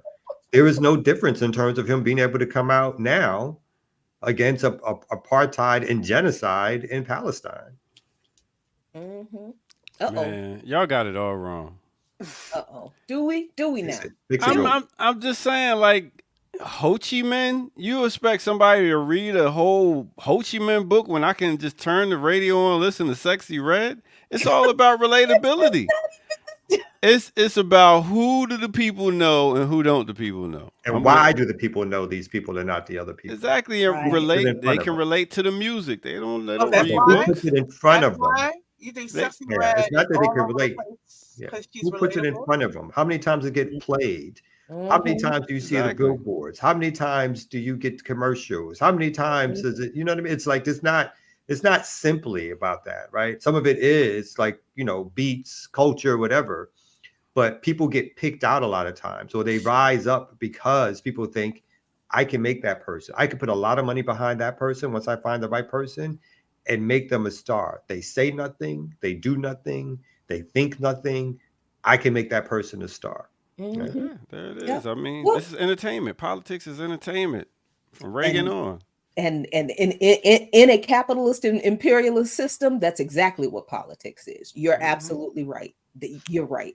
But what was the wait. Could you say that one more time? Oh Lord. Okay, ear doctor, you are exactly right. In a capitalist imperialist system, politics is entertainment. Okay, you got Yes, I don't know who Ho Chi Minh is. I know. Look at the grin on that. Oh my God! You're right. Humpback, Hoochie Mama. Ain't nothing but it. Yeah, I know. Don't give nobody no ideas. There'll be an artist out next week. But I'm telling you, Asian artist who will be coming out being Ho Chi Mama and millions of dollars behind. Don't do it. Be the biggest hip hop star in the world. Listen, if Biden really want to give this over to Kamala on the silver platter, he's going to go ahead and knock out those student loans, and they're going to legalize marijuana. And he got it. That's really all they got to do. Before he walks out the office, here you go. Boom, boom, boom. And then they going to win. He ain't doing that. The capitalists don't want him to give away the loan, so he's not doing that by no stretch of imagination. Because, it was that easy on day one to do it. Yeah, exactly. If that was the case, he could have done it 4 years ago if he was going to do something like that. Okay. Why am I breaking up a serious conversation with ignorant sarcasm?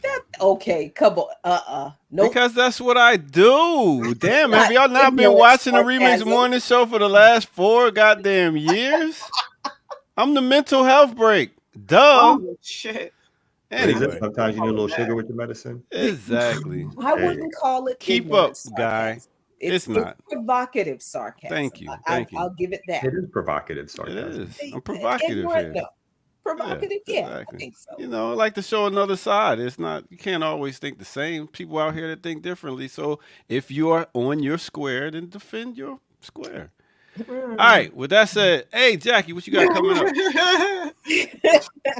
So I have been really thinking about the role that Western Christianity has played in the rise in Islamophobia in this country. And I went back and read a few scriptures, and I was like, it says what about the descendants of Ishmael? Jesus Christ. So Friday, I'm going to talk about that. I'm going to talk about what the Protestant Western Christian Bible says about Arabs and why Islamophobia in this country is at the level that it is and is accepted as it is, because a lot more of us are infected with it than we realize. Okay. Make sure y'all tune in for that. Erica, you got anything coming up?